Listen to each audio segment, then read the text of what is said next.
ஓம் சாய்ராம். நரசிம்ம சுவாமிஜிக்கு உதவுவதற்காக ஒரு தொண்டர் படையே சித்தமாக இருந்தது.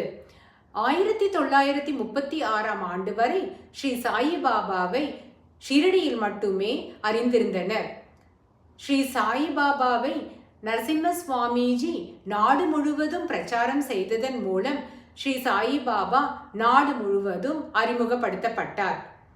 இவ்வாறு பிரச்சார பணிகளில் ஈடுபட்டிருக்கும் பொழுது நரசிம்ம சுவாமிஜி பல விபத்துகளை சந்திக்க நேர்ந்தது.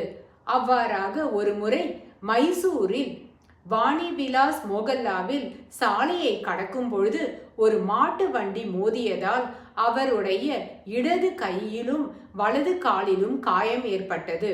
அவருடன் பயணித்த அவருடைய நண்பருக்கு தோள்பட்டை எலும்பில் முறிவு ஏற்பட்டது. இவர்கள் இருவரும் அங்குள்ள மருத்துவமனையில் சிகிச்சை பெற்றனர்.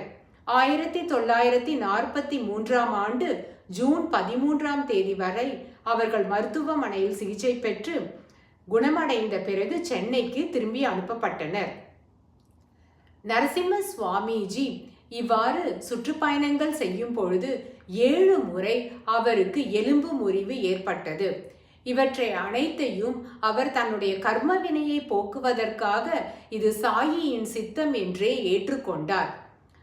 ஒவ்வொரு முறை அவருக்கு இவ்வாறு விபத்து ஏற்படும் பொழுது சிறிது காலம் ஓய்வெடுத்து விட்டு குணமடைந்தவுடன் அவர் உடனே தன்னுடைய சூறாவளி சுற்றுப்பயணத்தை தொடங்கி சாயி பிரச்சார பணியில் ஈடுபட தொடங்கினார்.